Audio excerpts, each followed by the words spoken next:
Hello dear students, welcome to knowledge and education अड्डा।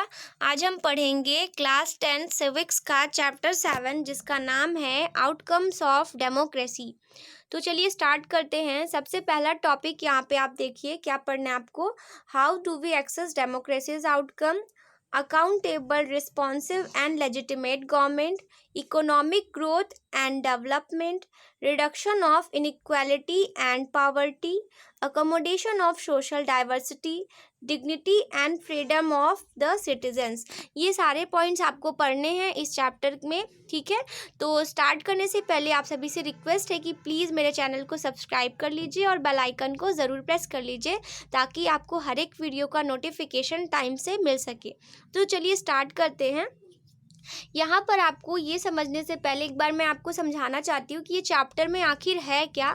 Outcomes of democracy, इसका मतलब क्या होता है कि डेमोक्रेसी का क्या रिजल्ट आपको देखने को मिलता है। अभी तक आपने जितने भी चैप्टर्स पढ़े हैं 1 से लेके 6 तक के चैप्टर्स, जिसमें आपने देखा कि डेमोक्रेटिक कंट्री जो होती है उसमें हमें क्या रिजल्ट देखने को मिलता है। ये इस चैप्टर में आपको यही सारी चीज़ों को देखना है।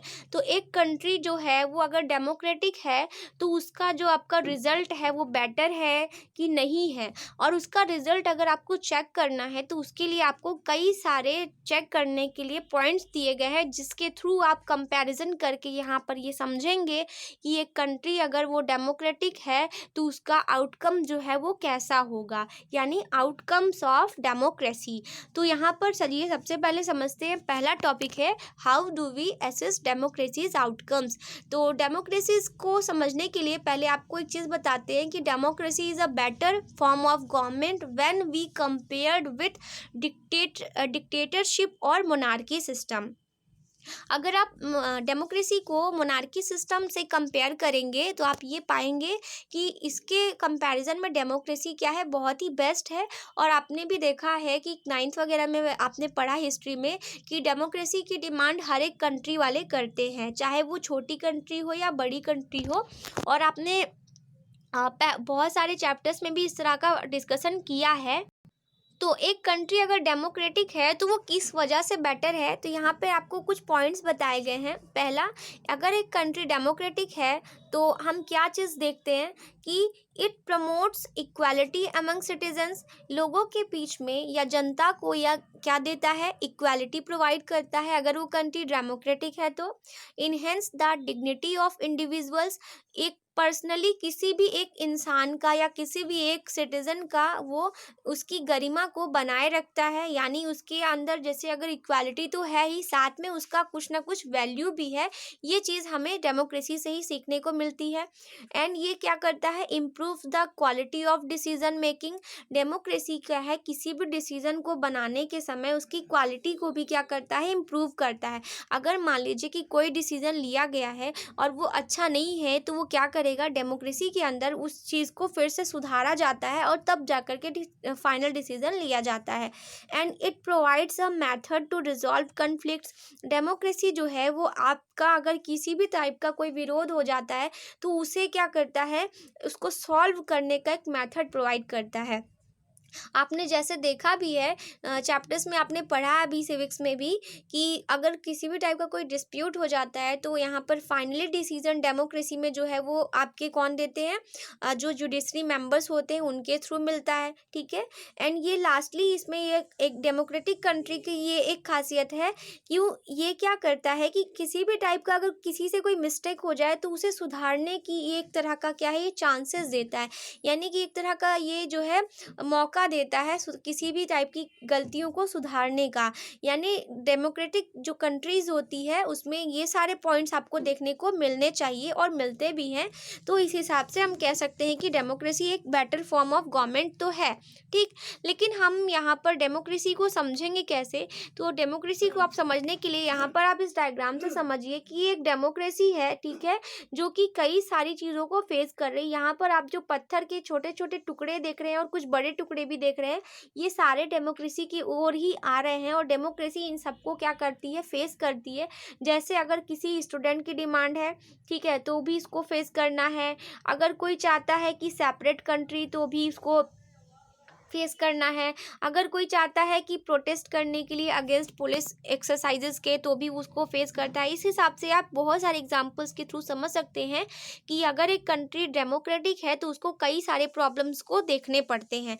तो इस हिसाब से वो डेमोक्रेसी उस सबको क्या करता है, झेलता है और सहन करता जाता है।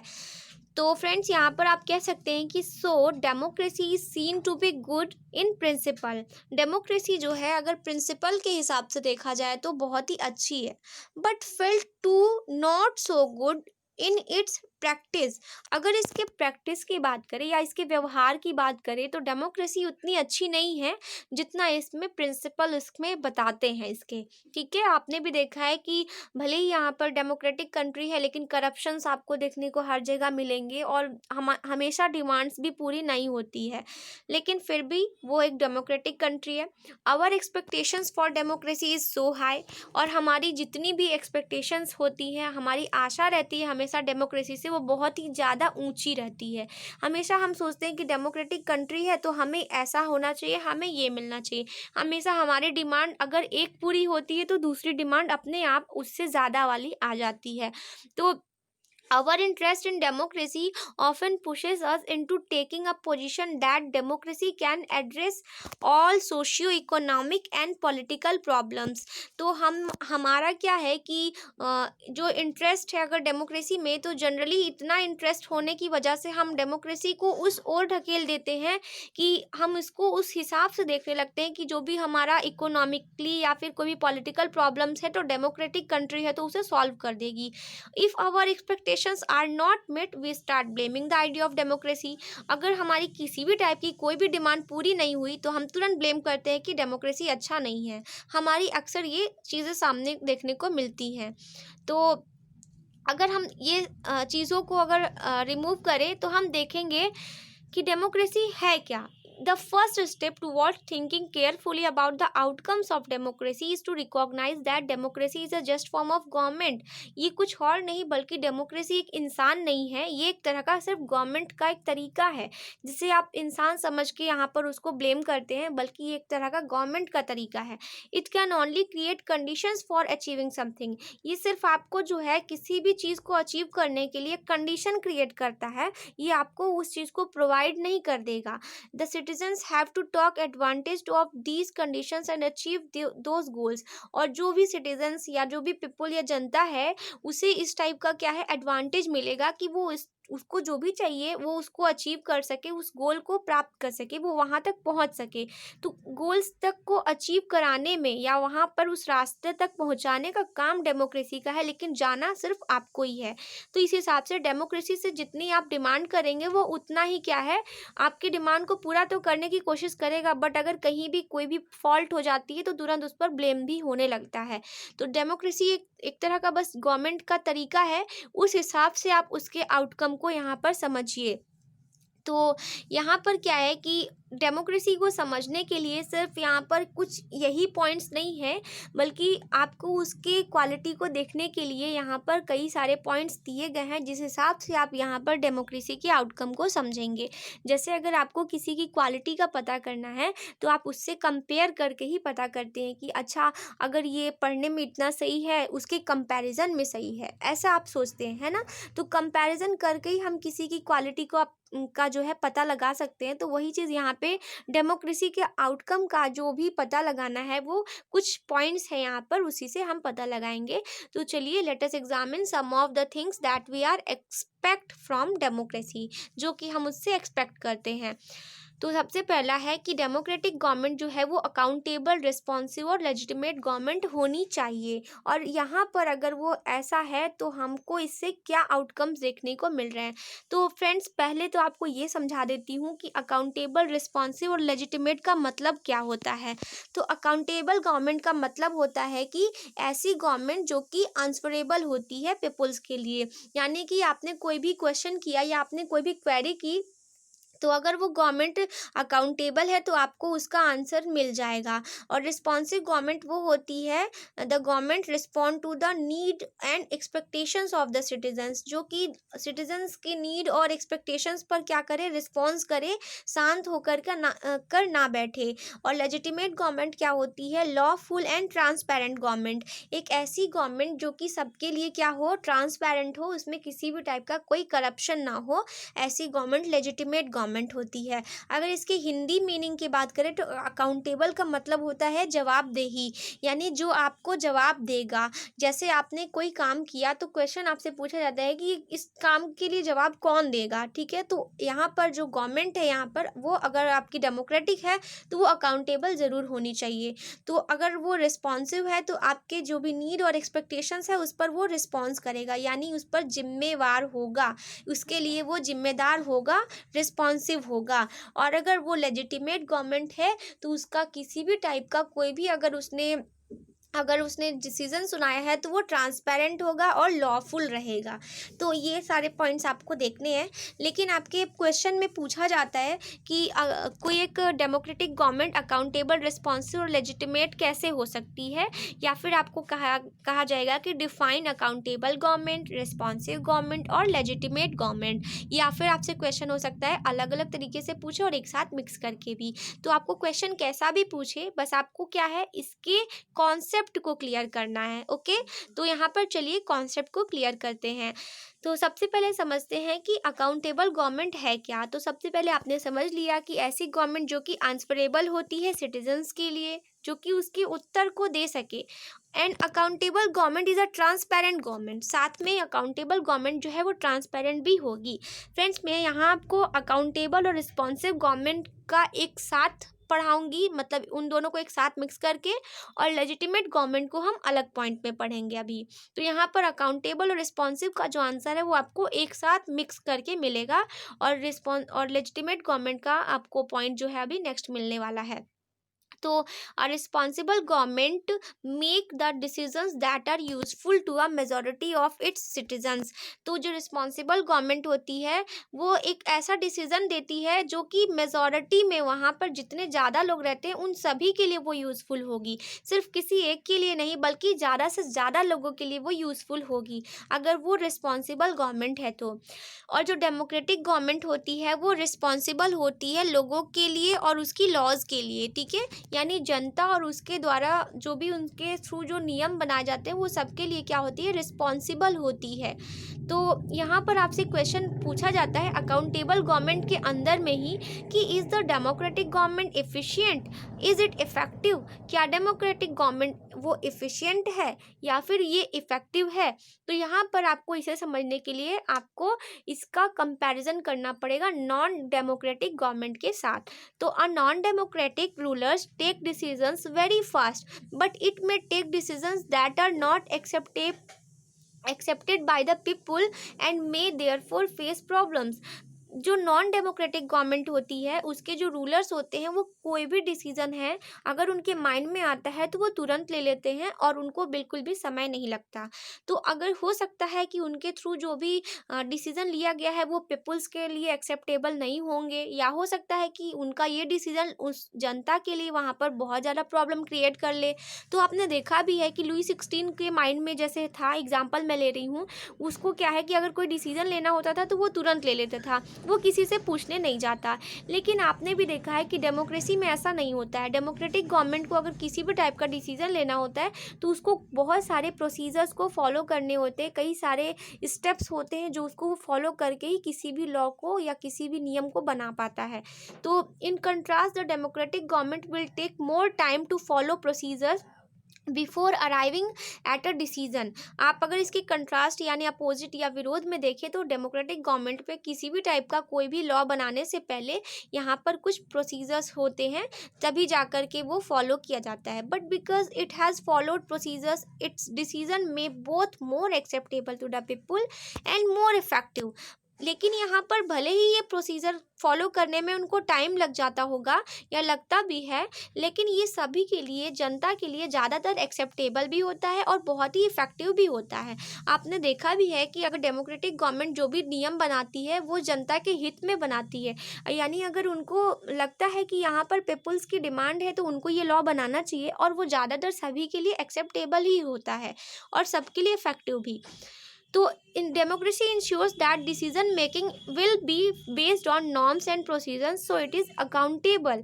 तो हमने ये चीज़ देखा है कि डेमोक्रेसी इस चीज़ को इंश्योर करती है कि जो भी डिसीजन बन रहा है या लिया जा रहा है वो एक नॉर्म्स और प्रोसीजर को फॉलो करके लिया जा रहा है, यानी कि एक तरह का मानक बना कर के लिया जा रहा है कि कहीं से भी कोई भी नियम नहीं बन रहा है, बल्कि नियम बनाने का एक पूरा मेथड फॉलो होता है।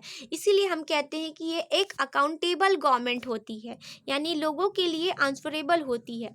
A citizen who wants to know if a decision what was taken through the correct procedures can find this out. People have right to examine the processes of decision making. This is known as transparency. Question अगर पूछे transparency क्या है, तो ऐसा होता है democracy में कि अगर पीपल्स के लिए कोई भी डिसीजन लिया जा रहा है तो यहाँ पर क्या है कि मान लीजिए कि उसको ये पता करना है कि जो भी डिसीजन लिया गया है वो सही है या नहीं, उसको अगर आपको एग्जामिन करना है तो पीपल उसको आसानी से क्या कर सकते हैं, एग्जामिन कर सकते हैं। उसके पास ऐसा राइट है, हमारे पास भी ऐसा राइट है कि अगर आपको मान लीजिए कि कोई भी डिसीजन आपको अच्छी नहीं लग रही है जो आपके जो आपके गवर्नमेंट के थ्रू लिया गया है, तो आप उसको क्या कर सकते हैं, उसके बारे में पता कर सकते हैं और पूरी तरह से उसका एग्जामिन भी कर सकते हैं। तो इस तरह की जो भी गवर्नमेंट होती है या ऐसा जो प्रोसेस होता है उसे हम ट्रांसपेरेंसी कहते हैं। तो this factor is often missing from a non democratic government. और ये जो ट्रांसपेरेंसी की बात है वो नॉन डेमोक्रेटिक गवर्नमेंट में तो आपको कभी देखने को नहीं मिलेगी। आपने भी देखा था कि लुई 16 का एग्जांपल मैं फिर से लेती हूँ कि उसने जैसे क्या करता था कि अगर उसे कुछ भी डिसीजन लेना है तो वो किसी से पूछता नहीं था, और अगर कोई उसके बारे में, डिसीजन के बारे में कुछ कहने की हिम्मत भी नहीं रख सकता था।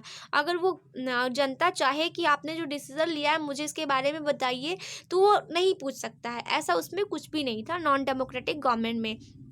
तो हम कह सकते हैं therefore the democratic government develops mechanism for citizens to hold government accountable and democratic government responsive to the needs and acceptable of the citizens. तो इस तरह से हम कह सकते हैं कि डेमोक्रेटिक गवर्नमेंट जो भी यहाँ पर रूल्स बनाती है वो बहुत ही क्या होती है, अकाउंटेबल होती है, यानी जनता के लिए आंसरेबल होती है और उसकी नीड्स और एक्सपेक्टेशंस के लिए रिस्पॉन्सिव होती है। यानी अगर सिटीजन्स को जो भी चीज़ों की ज़रूरत है वो उसके लिए जिम्मेवार होती है। रिस्पॉन्सिव का मतलब जिम्मेवार होती है, ठीक है। तो इस तरह से आप समझ सकते हैं कि डेमोक्रेटिक गवर्नमेंट क्या हो सकती है, अकाउंटेबल और रिस्पॉन्सिव दोनों होती है।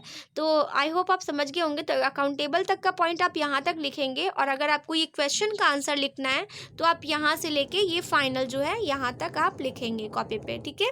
तो अब हम पढ़ने जा रहे हैं कि लेजिटिमेट गवर्नमेंट क्या है। तो लेजिटिमेट गवर्नमेंट को समझना है तो ये आपको मैं पहले बता चुकी हूँ कि जो ट्रांसपेरेंट मैनर में काम करेगी ऐसी गवर्नमेंट लेजिटिमेट होती है। तो legitimate government is a government under which law and action of the people government are revealed to the people and government function in a transparent manner. ऐसी गवर्नमेंट जो कि फंक्शन परफॉर्म करेगी वो क्या होनी चाहिए, एकदम ट्रांसपेरेंटली होनी चाहिए, किसी भी टाइप का कोई करप्शन नहीं होगा, तो उसे हम लेजिटिमेट गवर्नमेंट कहेंगे। And governments are elected through a regular free and fair elections. और इसमें जो भी गवर्नमेंट बनती है वो इलेक्शंस जो होते हैं वो रेगुलरली फ्री और फेयर मैनर्स में होते हैं, यानी कि साफ सुथरे तरीक़ों से होते हैं, किसी भी टाइप का कोई करप्शन नहीं होता। And laws are made following proper procedures after much discussion with the representatives of the people. और जो भी अगर लॉज बन रहा है, जो भी नियम बन रहा है, उसे बनाने के लिए एक प्रॉपरली डिसीजन लिया जाता है और डिस्कशन होता है लोगों के बीच में, तब जा कर के कोई भी लॉ फॉलो होती है। आपने देखा था कि कैसे वहाँ पर लॉ बनता है, अभी आपने जो है चैप्टर 2 में भी देखा था, जिसमें फेडरलिज्म में आपने समझा कि लॉज को फॉलो करने के लिए आपके अपर हाउस और लोअर हाउसेस के कम से कम वहाँ पर 2/3 जो है वो रिप्रेजेंटेटिव्स उसके लिए क्या होने चाहिए, सहमत होने चाहिए, तब जा कर के कोई भी लॉ जो होती है वो आगे प्रोसीजर में जाती है और फिर उसमें उसमें आपके प्रेसिडेंट के साइन वगैरह होने के बाद वो लॉ फॉलो होती है और लॉ बन के तैयार होती है। तो इस तरह का कई सारा प्रोसेस फॉलो किया जाता है और डिस्कशन होता है, तब जाकर लेजिटिमेट गवर्नमेंट में जो भी लॉज बनते हैं वो पूरे हो पाते हैं। तो if the people feel that government does not something government has done something which goes against the constitution, people can challenge in judiciary। legitimate government की एक और ये भी खासियत है कि अगर आपको लगता है कि जो भी मतलब यहाँ पर रूल बना है वो आपके खिलाफ है, तो आप वहाँ पर क्या कर सकते हैं, उसको चैलेंज कर सकते हैं जुडिशरी यानी कि जनता के न्यायालय में।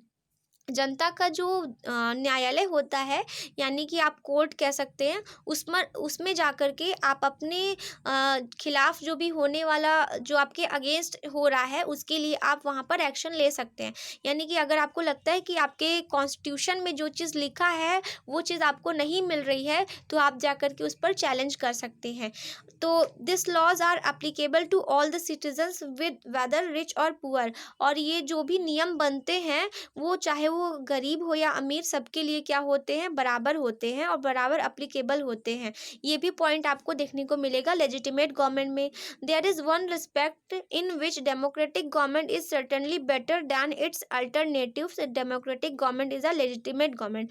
तो इस तरह से आप देखकर ये बोल सकते हैं कि जो डेमोक्रेटिक गवर्नमेंट होती है वो अल्टरनेटिव्स बाकी जो गवर्नमेंट यानी कि नॉन डेमोक्रेटिक और मोनार्की सिस्टम वाली जो गवर्नमेंट है उससे बहुत ही बेटर होती है। फाइनली आप ये बोल सकते डेमोक्रेटिक गवर्नमेंट एक लेजिटिमेट गवर्नमेंट है। ठीक है, तो इट मे बी स्लो हो सकता है या होता भी है। आपने देखा है कि डेमोक्रेटिक गवर्नमेंट जो होती है वो स्लो होती है, लेस इफेक्टिव भी हो सकती है, नॉट ऑलवेज वेरी रिस्पॉन्सिव और क्लीन हो सकती है। But democratic government is people's own government. इसमें भले ही कितनी भी खराबियां हों, लेकिन डेमोक्रेटिक गवर्नमेंट जो होती है वो जनता की अपनी खुद की गवर्नमेंट होती है, यानी हमारी गवर्नमेंट होती है। हमको अगर यहाँ पर कोई भी प्रॉब्लम है तो हम अपने लॉज को वहाँ पर कॉन्स्टिट्यूशन में, अगर हमें कोई भी प्रॉब्लम लग रही है, हमारे खिलाफ कुछ भी हो रहा है, तो हम चैलेंज कर सकते हैं।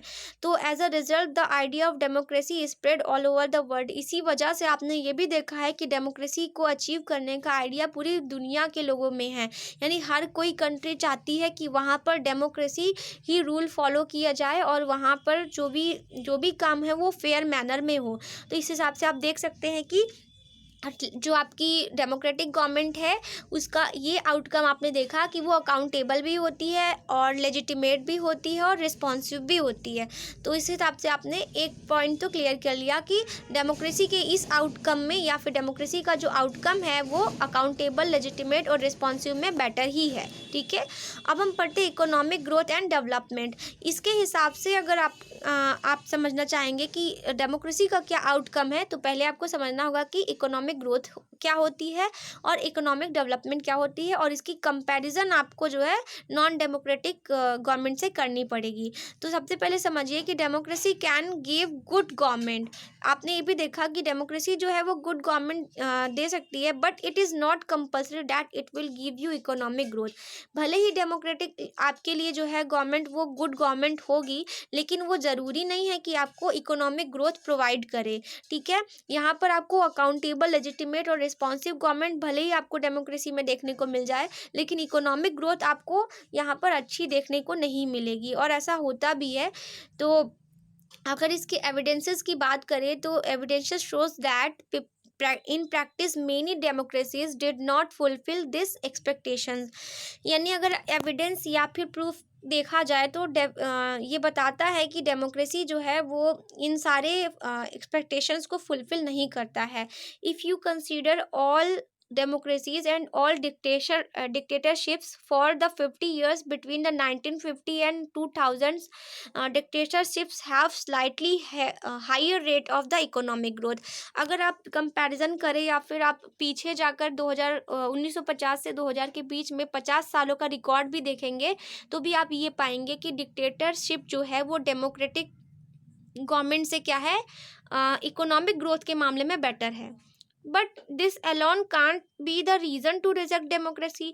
लेकिन ये एक अकेला कारण सिर्फ आपको डेमोक्रेसी को रिजेक्ट करने के लिए काफ़ी नहीं है। ठीक है, यानी कि आप सिर्फ इस एक वजह से डेमोक्रेसी को रिजेक्ट नहीं कर सकते कि आपको इकोनॉमिक ग्रोथ अच्छी देखने को नहीं मिल रही है तो आप डेमोक्रेसी को एक्सेप्ट ही ना करें, तो ये चीज़ सही नहीं होगी। यानी यहाँ पर एक चीज़ और भी है कि डेमोक्रेसी भले ही यहाँ पर क्या है कि उतनी अच्छी नहीं है, लेकिन डिक्टेटरशिप के इकोनॉमिक ग्रोथ के लगभग बराबर होने की कोशिश हमेशा करती रहती है। भले ही वहाँ पर उससे आगे ना जा पाए, लेकिन बराबर ज़रूर रहती है। तो यहाँ पर अब इकोनॉमिक डेवलपमेंट क्या है कि इकोनॉमिक ग्रोथ के मामले में तो डेमोक्रेसी जो है वो यहाँ पर क्या है कि बराबर हो सकती है, लेकिन आगे नहीं जा पाती है। और इकोनॉमिक डेवलपमेंट में भी उतनी अच्छी नहीं है डेमोक्रेसी। लेकिन यहाँ पर अच्छा ना होने का कारण सिर्फ डेमोक्रेसी नहीं, बल्कि उसके बहुत सारे रीजंस हैं। तो only democracy is not responsible, but also economic development depends on several factors. यहाँ पर सिर्फ डेमोक्रेसी ही नहीं है, इसके लिए जिम्मेदार नहीं होगी इकोनॉमिक डेवलपमेंट के लिए, बल्कि कुछ फैक्टर्स हैं जो कि इसको पीछे करता है। जैसे पॉपुलेशन होता है, ठीक है, जितना पॉपुलेशन बढ़ता जा रहा है तो इकोनॉमिक ग्रोथ आपको कहाँ देखने को मिलेगी, या फिर इकोनॉमिक डेवलपमेंट भी नहीं देखने को मिलेगा। क्योंकि पॉपुलेशन अगर बढ़ेगा तो उसी हिसाब से लोगों की डिमांड्स बढ़ेगी, और चीज़ें तो उतनी ही हैं, तो इसी वजह से क्या है, इकोनॉमिक डेवलपमेंट देखने को उतना नहीं मिलता। ठीक है। एंड ग्लोबल सिचुएशन भी देखा जाए तो उतनी बेटर नहीं मिलती। और कॉपरेशन फ्रॉम अदर कंट्रीज़, दूसरी कंट्रीज़ के लोग भी क्या है कि जो कंट्री पुअर है उसको उतना कॉपरेट नहीं करती। And economic priorities adopted by the country. तो इकोनॉमिक priority जो है वो कंट्रीज़ के थ्रू ही अडेप्ट की जाती है। तो यहाँ पर आपने ये कुछ रीजंस हैं जिसकी वजह से इकोनॉमिक डेवलपमेंट देखने को नहीं मिलती। लेकिन हम कह सकते हैं कि all over we can say that democracy is a guarantee of economic development. ये इकोनॉमिक डेवलपमेंट की क्या है, गारंटी तो देती है डेमोक्रेसी। तो बस अगर यहाँ पे ये कुछ पॉइंट्स अगर और ज़्यादा क्लीन हो जाए या फिर सही हो जाए तो डेमोक्रेसी क्या है, एक अच्छी गवर्नमेंट है। Still it is better to prefer democracy is as it has several other positive outcomes. यहाँ पर क्या है कि फिर भी डेमोक्रेसी जो है वो बहुत ही अच्छी है, और इसमें इकोनॉमिक ग्रोथ और इकोनॉमिक डेवलपमेंट के मामले में नॉन डेमोक्रेसी से उतना बेटर नहीं है। लेकिन बाकी चीज़ों के कंपैरिजन में यहाँ पर बहुत सारे पॉजिटिव आउटकम्स देखने को मिलते हैं डेमोक्रेसी कंट्री में। तो यहाँ पर अगर आपका ये जो पॉइंट है, ठीक है, पूछा जाए कि इकोनॉमिक ग्रोथ और इकोनॉमिक डेवलपमेंट में डेमोक्रेसी का आउटकम कैसा है, तो बेटर ही है। मतलब कंपैरिजन में भले ही हायर नहीं है, लेकिन उससे कम भी नहीं है। ठीक है, उतना बनने की वो कोशिश हमेशा करता है। तो आपके बुक में क्या है, रिच पर्सन और पुअर पर्सन्स के बीच में क्या है, 3 डायग्राम बनाए गए हैं, ये दिखाने के लिए कि गरीब और अमीर के बीच का डिफरेंस कितना ज़्यादा है। ठीक है, ये दिखाना यहाँ पर क्या है, एक डायग्राम आपको पहला जिसमें दिया है, आप देख सकते हैं कि जो रिच है वो बहुत ज़्यादा रिच होते ही जा रहे हैं, और जो पुअर है वो एकदम पुअर होते जा रहे हैं, और बीच वाले सिर्फ बीच में ही रह जा रहे हैं। तो इस वजह से यहाँ पे इकोनॉमिक ग्रोथ और डिस्ट्रीब्यूशन देखने को मिल रहा है लोगों में। यहाँ पर डिस्ट्रीब्यूशन जो होता है वो फेयर मैनर में नहीं होता है। अगर जो अमीर है वो और ज़्यादा अमीर होता ही चला जा रहा है, और गरीब गरीब होते जा रहा है। ठीक है। तो अब हम यहाँ पे पढ़ते हैं reduction of inequality and poverty.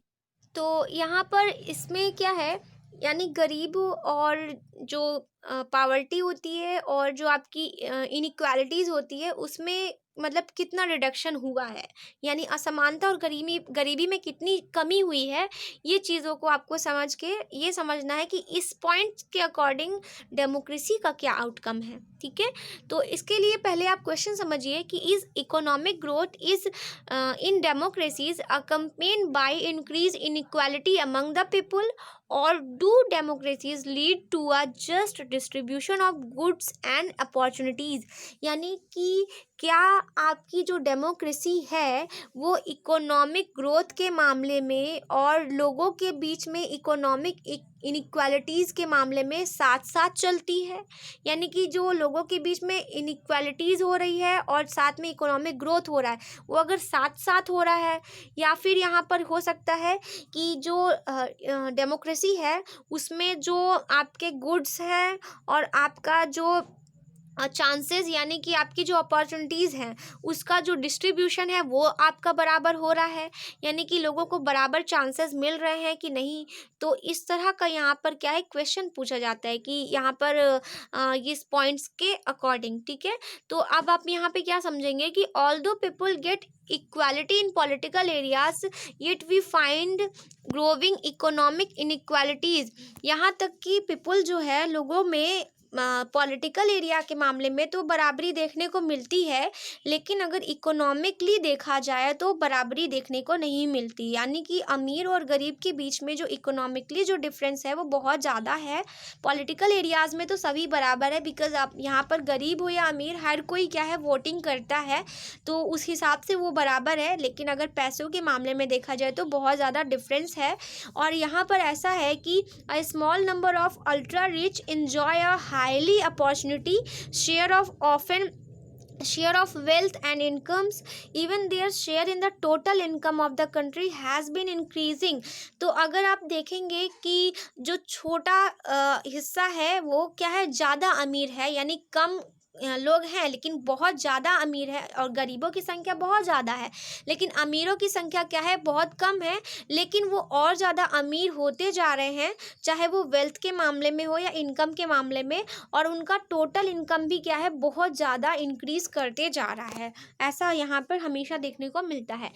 Those at the bottom of the society have very little amount to livelihood, their incomes have been decline. यहाँ तक कि जो बॉटम नीचे के लोग रहते हैं उनके पास जीवन यापिका यानी लाइवलीहुड के लिए भी उतनी अमाउंट नहीं होती, और उनकी इनकम भी हमेशा दिन पर दिन क्या है कम होती जा रही है। In actual life democracies do not appear to be very successful in reducing economic inequalities. और अगर एक्चुअल लाइफ में देखा जाए तो हमने ये देखा कि जो डेमोक्रेसीज़ है वो हमें क्या है कि सक्सेसफुली उतना जो है इनइक्वालिटीज़ मतलब इक्वालिटी प्रोवाइड नहीं करता, यानी इनइक्वालिटीज़ दिखने को ज़्यादा मिलती है डेमोक्रेसी में। The poor constitute a large proportion of our voters and no party will take to lose their votes. लेकिन जो गरीब लोग होते हैं, लोग क्या है कि वोट लेने के टाइम तो उनकी वोट्स को लॉस नहीं कर सकते, बिकॉज वो भी क्या है वो भी समाज का हिस्सा है, तो वोट तो वो भी देते हैं। लेकिन क्या है कि ये democratically elected government don't appear to be as a keen to address the question of poverty as you would expect to them. लेकिन यहाँ पर क्या है कि डेमोक्रेटिकली जो इलेक्टेड गवर्नमेंट होती है वो जब वोटिंग के समय तो ठीक है, लेकिन बाद में उनको उतनी अच्छे से ट्रीट नहीं करती या उन पर उतना ध्यान नहीं देती जो आपके गरीब हिस्से वाले लोग हैं या जो गरीब लोग हैं उस पर उतना ध्यान नहीं देती है। तो इस हिसाब से आपकी बुक में एक टेबल बना है जहाँ पर यहाँ पर शो किया गया है टेबल 1 में कि यहाँ पर क्या है कि जो डेमोक्रेटिक रिजाइम्स हैं उनका अगर ग्रोथ देखा जाए तो बहुत ही कम है, जबकि यहाँ पर डिक्टेटरशिप का जो है वो बहुत ज़्यादा ग्रोथ देखने को मिलता है। ठीक है, क्योंकि वहाँ पर क्या है कि जो भी चीज़ होती है वो ज़्यादा मतलब लोगों के बीच में स्प्रेड होती है।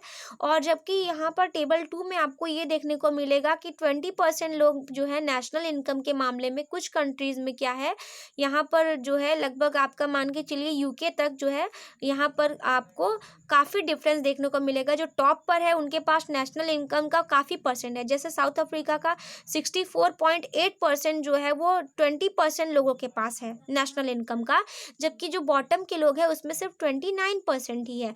तो इस हिसाब से देख रहे हैं आप कि मतलब उस कंपेरिजन में देखें तो डेनमार्क और हंगरी में उतना जो ज़्यादा डिफरेंस नहीं देखने को मिल रहा है।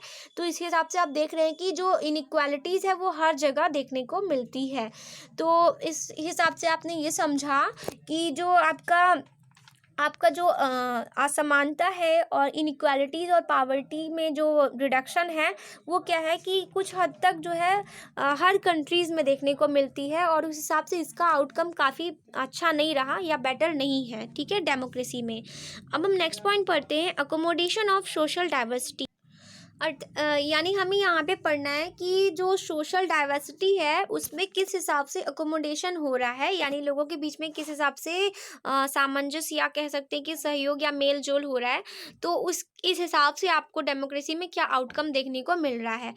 तो सोशल डाइवर्सिटी के मामले में भी डेमोक्रेसी का आउटकम बेटर ही है। यहाँ पर आप देखिए, it will be fair expectation that democracy should produce a harmonious social life. और डेमोक्रेसी से ये एक्सपेक्ट भी किया जाता है कि डेमोक्रेसी जो है वो आपके लिए एक हारमोनियस लाइफ प्रोवाइड करे, यानी एक तरह का सद्भावपूर्ण जीवन जिसे कहते हैं आप अच्छी लाइफ प्रोवाइड करे। ठीक है, democracy accommodate various social group और डिविजन्स। डेमोक्रेसी जो है वो अलग अलग सोशल ग्रुप्स और डिविजन्स को अकोमोडेट करता है। अकोमोडेट का मतलब है कि उसको क्या करता है, सामंजस्य या कह सकते हैं कि एक साथ लेने की कोशिश करता है। We saw in the first chapter how Belgium has successful negotiate differences among ethnic populations. ठीक है, चैप्टर 1 में भी आपने देखा था कि जो बेल्जियम है आपका, वहाँ पर आपने देखा कि बहुत ज़्यादा इथनिक कॉम्पोजिशंस था लोगों के बीच में। ठीक है, इथनिक पॉपुलेशंस था, डिफरेंसेस थे, लेकिन वहाँ पर एक डेमोक्रेटिक कंट्री थी वो, इस वजह से वहाँ पर जो भी प्रॉब्लम थी वो सबके लिए वहाँ पर एक फेयर मैनर में देखी गई थी और बहुत ही अच्छे तरीके से वहाँ पर क्या था, वहाँ पर डेमोक्रेसी को फॉलो किया गया था। और सोशल डाइवर्सिटी को जो है या सोशल डिवीज़न को उन लोगों ने क्या किया था, उसको लोगों के बीच में इक्वालिटी से डिवाइड किया था या फिर सबको बराबरी का दर्जा दिया था। तो democracy can't reduce the social difference but it can accommodate them. भले ही डेमोक्रेसी जो है सोशल डिफरेंस को तो कम नहीं कर सकती, क्योंकि वो हर देश में या हर कंट्री में अलग अलग सोसाइटी के लोग रहते हैं। कुछ अमीर हैं, कुछ गरीब है, या हो सकता है कुछ लैंग्वेज के अकॉर्डिंग डिफरेंस हो, या हो सकता है कुछ रिलीजन के अकॉर्डिंग हो, कुछ कास्ट के अकॉर्डिंग हो, या हो सकता है कि कुछ जो है जेंडर के अकॉर्डिंग हो। लेकिन डाइवर्सिटी तो नहीं हो सकती रिड्यूस, बट यहाँ पर अकोमोडेशन हो सकता है।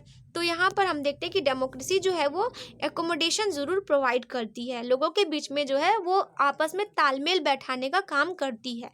तो democracy has the ability to handle social differences, division and conflicts. Democracy के पास ये एबिलिटी तो है ही कि वो सोशल डिफरेंसेस, डिवीजन्स और कन्फ्लिक्ट्स को क्या कर सके, एक फेयर मैनर में हैंडल कर सके। ठीक है, हाउएवर जबकि non democratic regimes often suppress internal social differences. जबकि नॉन डेमोक्रेटिक जो रिजाइम्स होते हैं या नॉन डेमोक्रेटिक जो आपका शासन होता है, वो क्या करता है कि इसको जो है इक्वालिटी नहीं देता, बल्कि वो दबाने की कोशिश करता है। और ऐसा होता है कि आपने देखा था कि उसमें आपके फ्रांस में भी क्या था, फ्रेंच रिवॉल्यूशन में जब गरीबों को बहुत ज़्यादा दबाया गया तो उन लोगों ने क्या किया, अपना बहुत ज़्यादा उनका विरोध भी किया।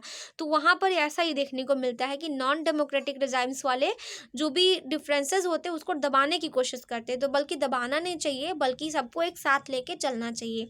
तो usually no society can fully and permanently resolve conflicts among different groups, but we can learn to respect these differences. Generally देखा जाए तो कोई भी कंट्री या कोई भी देश जो है वो सोशल डिफरेंसेस का जो कन्फ्लिक्ट्स होता है वो कम नहीं कर सकती या फिर पूरी तरह से ख़त्म नहीं कर सकती परमानेंटली, लेकिन क्या है कि रिस्पेक्ट मैनर में सबको लेके साथ में चल सकती है। तो हम कह सकते हैं कि democracy must fulfil two conditions in order to achieve this outcome. तो डेमोक्रेसी में क्या है कि अगर आपको उसके अच्छा आउटकम देखने को चाहिए तो उसके लिए कम से कम 2 कंडीशंस को फॉलो करना पड़ेगा। पहला कंडीशन ये है, अगर यहाँ पर श्रीलंका के जैसा ना हो तो ठीक है। श्रीलंका में आपने देखा था कि वहाँ पर सोशल डाइवर्सिटी होने की वजह से बहुत ज़्यादा डिफरेंसेस थे और वहाँ पर सिर्फ केवल सिंघाला सोसाइटी के लोगों को ही प्रमोट किया गया, तो इस वजह से वहाँ पे बहुत ज़्यादा प्रॉब्लम हुई। लेकिन यहाँ पर क्या है कि अगर है तो उसे कम से कम यहाँ पर जो है बेल्जियम के जैसे ही होना चाहिए और इसके अलावा श्रीलंका जैसी कंडीशन ना हो, उसके लिए कम से कम इन 2 कंडीशंस को तो फॉलो करना ही पड़ेगा। तो पहली कंडीशन क्या है कि it is necessary to understand that democracy is not simply rule by majority opinion, majority always need to work with minority. ठीक है, डेमोक्रेटिक गवर्नमेंट के लिए ये बहुत ही ज़रूरी बात है, इस चीज़ को समझना पड़ेगा उन्हें कि जो मेजॉरिटी लोग हैं सिर्फ केवल उन्हीं का शासन नहीं चलेगा, बल्कि मेजॉरिटी वालों को माइनॉरिटी यानी कि जो उनसे गरीब लोग हैं या फिर जो उनके बराबर नहीं हैं उनको भी साथ में लेके चलना पड़ेगा, उनके साथ उनको काम करना पड़ेगा। और दूसरा पॉइंट ये समझना पड़ेगा एक डेमोक्रेटिक कंट्री को कि it is also necessary that rule by majority does not become rule by the majority community in terms of religion, race और लिंग्विस्टिक ग्रुप एक्सेट्रा। यानी कि जो मेजॉरिटी के लोग जो होते हैं उनके थ्रू जो रूल्स बनते हैं वो किसी भी रिलीजन, रेस और लिंग्विस्टिक ग्रुप के अकॉर्डिंग नहीं, बल्कि जो उनके थ्रू जो रूल्स बनाए जाते हैं वो सबके लिए बराबर होना चाहिए। यानी डिफरेंट पर्सन और people should have the chance of being in majority. यानी हर एक को मेजॉरिटी में जाने का क्या है, पूरा अधिकार है। सिर्फ केवल कुछ ही लोग मेजॉरिटी में नहीं रहेंगे, सके, बल्कि हर एक पर्सन को क्या है, मेजॉरिटी में जाने का पूरा चांस देना चाहिए एक डेमोक्रेटिक गवर्नमेंट में। ठीक है, तो इस हिसाब से ये पॉइंट्स जो है उसके आउटकम को बताते हैं डेमोक्रेटिक के। तो ये आपका सेकेंड फिगर, जिसमें आप देख सकते हैं कि 50% लोगों के पास यहाँ पर सिर्फ इतना चीज़ है। ठीक है, और अगर यहाँ पर आप 2% लोगों को देखें तो उनके पास जो है वो इतनी ज़्यादा इकोनॉमिक जो है डेवलपमेंट होती है, या उनके पास जो है वर्ल्ड वेल्थ इतनी ज़्यादा है, जबकि 50% लोगों के पास इतना थोड़ा सा है। तो उसमें भी क्या है कि इनको थोड़ा सा मिला है, जबकि इनकी संख्या बहुत कम है, जबकि इनके पास चीज़ें बहुत ज़्यादा हैं। तो इस हिसाब से भी आप देख सकते हैं कि अमीर और गरीब में काफ़ी डिफरेंस देखने को मिलता है। अब हम पढ़ते हैं कि dignity and freedom of the citizens, जो कि इस टॉपिक में आपका क्या है, यहाँ पर आपका ये लास्ट टॉपिक है। यानी कि जो सिटीजन्स हैं उनकी डिग्निटी मीन्स उनकी जो गरिमा है और उनकी जो फ्रीडम है वो कैसी होनी चाहिए एक डेमोक्रेटिक कंट्री में। इस हिसाब से आप डेमोक्रेसी का क्या आउटकम देखने को पाते हैं। तो पहला पॉइंट है आपका कि democracy stands much superior to any other form of government in promoting dignity and freedom of the individual. Democracy जो होती है वो ज़्यादा अच्छी होती है अदर कंट्रीज़ के अकॉर्डिंग में। क्या करती है कि वो डिग्निटी और फ्रीडम जो है हर एक पर्सन के लिए प्रोवाइड करती है। The passion to respect and freedom are basis of democracy. Democracy का मेनली अगर बेस देखा जाए तो वो क्या है, डेमोक्रेसी का ये एक तरह का पैशन है, लोगों को रिस्पेक्ट देना और उनको फ्रीडम प्रोवाइड करना। यानी डेमोक्रेसी का अगर पैशन देखा जाए तो क्या है, रिस्पेक्ट और फ्रीडम प्रोवाइड करना। तो long struggle by women have created some sensitivity today that respect to and equal treatment of women are necessary in the ingredients of a democratic society। तो बहुत ज़्यादा स्ट्रगल के बाद वुमेन्स को भी क्या है अब इक्वली ट्रीट किया जाता है, और उनको क्या है, उनको भी जो है यहाँ पर अब नेसेसरी कर दिया गया है कि उन्हें भी क्या है इक्वालिटी मिले और डिग्निटी और फ्रीडम मिले। ठीक है, काफ़ी ज़्यादा संघर्ष के बाद ऐसा हुआ। तो in a non democratic setup individual freedom and dignity is not the legal and moral force. जबकि जो नॉन डेमोक्रेटिक सेटअप होता है या नॉन डेमोक्रेटिक गवर्नमेंट होती है, वहाँ पर इंडिविजुअली किसी एक पर्सन का फ्रीडम या फिर उसकी डिग्निटी जो है वो क्या है, एक तरह का ना तो मोरल है और ना ही कोई लीगली वहाँ पर प्रोवाइड किया गया। यानी कि उनको किसी भी टाइप का कोई एक राइट नहीं दिया गया, ये सबके लिए फ्रीडम और डिग्निटी होना चाहिए। जबकि डेमोक्रेसी में ऐसा होता ही है। और democracy in India has solidified claims of the disadvantages and discriminated caste for equal status and equal opportunity. और अगर आप इंडिया की बात करें तो इंडिया में भी आप ये चीज़ देखने को पाएंगे कि इंडिया में क्या है कि यहाँ पर जो भी क्लेम्स मतलब जो भी यहाँ पे इक्वालिटी है वो सबको बराबर मिलती है, और किसी भी टाइप का जो भेदभाव है उसे दूर करने की यहाँ पर क्या है बहुत ज़्यादा मतलब कि कोशिश की जाती है। यानी किसी भी टाइप का यहाँ पर क्या हो कि अगर किसी भी टाइप का डिस्क्रिमिनेशन हो या भेदभाव हो तो उसे क्या किया जाता है, दूर करने की कोशिश की जाती है इंडिया में। तो ये आप देख सकते हैं कि एक डेमोक्रेटिक कंट्री जो है इसमें ये भी आउटकम ही अच्छा ही देखने को मिलता है comparison to non democratic country. तो फाइनली इस चैप्टर का अगर आप कंक्लूजन देखें तो आपको क्या मिलेगा कि expectations from democracy also function as the criteria for judging any democratic country. The examination of democracy never gets over. यानी कि एक्सपेक्टेशन जो होती है डेमोक्रेसी की वो क्या है, उसके हिसाब से लोगों की जो एक्सपेक्टेशंस है वो दिन पर दिन हमेशा बढ़ती जाती है, और लोगों का डेमोक्रेसी को एग्जामिन करने का जो तरीका है वो कभी ख़त्म नहीं होता। यानी डेमोक्रेसी का जो एग्ज़ाम है वो हमेशा चलता ही रहता है। आज आपकी कुछ और डिमांड है, कल कुछ और डिमांड हो जाएगी। यानी डेमोक्रेटिक जो है वो examination of democracy never gets over, कभी ख़त्म नहीं होता। As a democracy passes one test it produces another test. एक टेस्ट होता है तो दूसरा टेस्ट आ जाता है। As people get some benefits of democracy they ask for more and want to make democracy even better. और अगर लोगों को जो है डेमोक्रेसी में से कुछ बेनिफिट मिल जाता है तो वो फिर क्या करते हैं, और ज़्यादा डिमांड करने लगते हैं। then that is why when we ask people about the way democracy functions they will always come up with more expectations and many complaints. अगर यही कारण है कि जब हम लोगों से पूछते हैं डेमोक्रेसी के फंक्शंस के बारे में, तो वो हमेशा क्या है, उसके बारे में हमेशा कुछ ना कुछ और ज़्यादा एक्सपेक्ट करते हुए या फिर कुछ कंप्लेन करते हुए ही बताएंगे। यानी कि कुछ ना कुछ कंप्लेंट्स रहती ही है लोगों की। A public expression of dissatisfactions with the democracy shows the success of democratic project.